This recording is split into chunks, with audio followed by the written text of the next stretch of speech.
interviewing students and all our survey results and everything, is that Part 1 students or people just starting the course at AT don't necessarily realise that the bachelor is such a broad education, and maybe it's worth it being more explicit in the, you know, or maybe, I don't know, maybe this needs to be explained more to the students who are starting, or students need to be more aware of the diversity of their skills portfolio.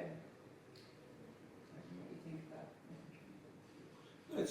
Well, I think it can be though, can't it? It can be a very kind of narrow line of inquiry. It depends. Again, it's not a single entity. Some schools of architecture, it is very much focused towards a particular kind of regime and a particular kind of product. Yeah, but even with that, I suppose the programs that they learn and, you know, the skill set is still quite a broad skill set, maybe compared to another arts degree. That's part of being an architect. You can't. That because there is sort of inbuilt diversity. Yeah. Yeah. I'd actually like to see it more diverse. And actually, I didn't hear Robert speak, but the idea that we actually do stop this time frame and actually can be bring in other kinds of sort of skills and make it more kind of multi and interdisciplinary. I think we should be encouraging that, not resisting that. I've got one very direct suggestion that comes up quite often, is just the dumping of protection of title. Because as soon as you dump the protection of title, then so many things come out of that, in terms of the educational system, in terms of what Neil was talking about, that protection of title is sort of way of fixing the market. It's quite clear that protecting the title hasn't done us any good, that the area which we defined as ourselves was so limited that other people have been able to take it over. So I don't think the title is doing us very much. So my suggestion is to get rid of protection of title.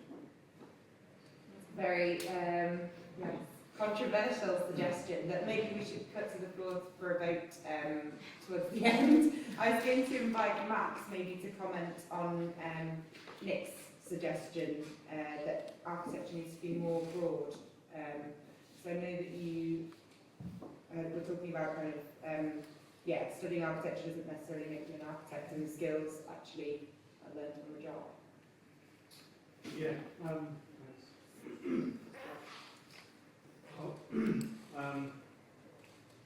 And also that by bringing in other disciplines from outside of architecture, you can enrich the practice of architecture as well by limiting it to architects.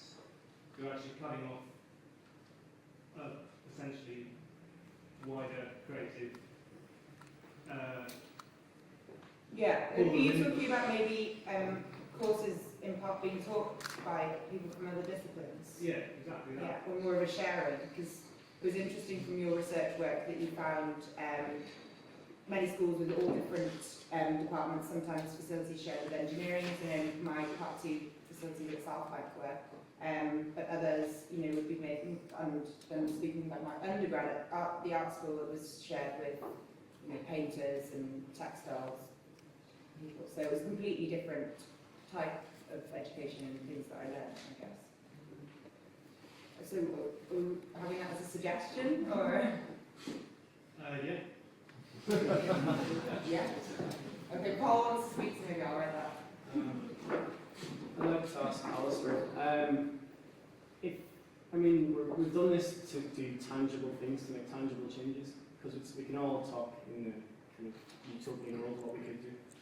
But if RIBA find a firm not paying a Part 1 intern, they give a very disapproving glance, and RIBA are not happy. But the firm, they don't care, they don't give a shit. Because the ARB control them. So they'll still do their part of the stage C document, they'll still have a free intern working for free. So I ask you what you think about that, or how you'd solve that. I wouldn't solve it per se. I think it's actually not just architects, but I think me maybe broad for a moment. We're in an interesting position right now because there's a kind of a narrative of economism which is out there, which is everything, we must have economic growth. We're in an interesting situation of stagnation right now, whereby if we were to have economic growth, if that number called growth were to go up, it would probably have gone up because somebody somewhere isn't being paid, or there are externalities being mined somewhere, an intern is being asked to overwork. And of course that's exactly a perfect description of architecture's situation, which is why I have incredibly little patience for these kind of mass conservative approaches of, it's okay, we'll just sort of protest architecture's value. And I don't think it's an incredibly moribund position to be sitting there protesting architecture's value or even negotiating about things like minimum wage, when fundamentally the question is architecture valuable to society? If architecture were valuable to society, it would be worth money. The reality is, and I think Jeremy's hit the nail on the head with this 1%, 99%, architecture is largely the business of making buildings for the 1% of rich people. If you work in an architecture office, we've been doing our financial maths now, I don't know if I should say it publicly, but we worked out it costs us about £300 a day, just each. We've got to earn that just to kind of break even, to cover overheads and things like that. Now, who do you know who can hire someone for £300 a day? Basically, rich individuals and companies, right? So, architectures, we tend to get very understanding and say, oh, how dare the RIBA, the government, not protect our value, or even create some false history in which architects are somehow more valuable. But I think my point this evening was saying that actually that impression of value is largely money made from the inflated housing sector. That's where our wages came from. It wasn't really money, it wasn't really there. A lot of the value that I personally and we enjoyed over the last 10 years. So we have a serious challenge. So actually, how do you make design valuable to society? You make it valuable to society, you can also make it valuable to the economy. And I think Nic's point on this is absolutely spot on. Architecture and architectural profession are very, very much not the same thing. If you look at product design and things like in the industrial design sector, what was previously called product design was design that could sell. It wasn't necessarily good design, it was good design that could sell. That's what happens when you live in a market economy. And architecture is exactly the same thing. Design is far more infinitely broad than design which is paid for making objects. And I think that's, for me, it's the thing that kind of frustrates me when we get lost in these kind of micro discussions about whether the RIBA should protect the minimum wage or have agencies that help people get into employment. Because none of it really addresses that underlying thing, which again, on the wall of Sheffield University School of Architecture before it was renovated was a fantastic social price code. And it just said, architecture is peripheral to the most important social aims. I wish it was less peripheral, that's why I'm an architect. And that's not just a social or moral argument, that's an economic argument. Let's build ourselves a decent market. Let's go out and find it. If we think design is important, let's stop blaming other people and let's do it. Thank you. By the way, can I make one suggestion for the things? Because I was hoping a few of the suggestions obviously on that piece of paper that I was chucking around. we didn't get. Alright, so hopefully one will find its way to you, and you can read them by photographing with an iPhone. I think the kind of one suggestion which I'd really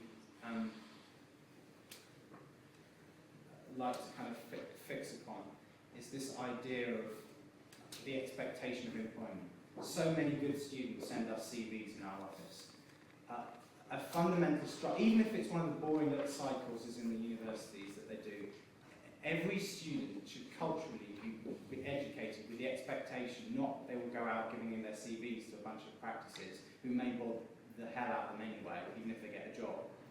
We should be educated with the expectation that we might well take our final thesis project and turn it into a social enterprise or a business, or that's what business schools, that's normal in business schools. So there's no reason why it should be normal. I think that's an inherent lack of bravery on each graduate's part, because they've told the parents for 7 years that I'm going to become an architect. The parents are really proud of them. They're telling their friends and wherever in the league. But that's a social pressure that they've studied for 7 years.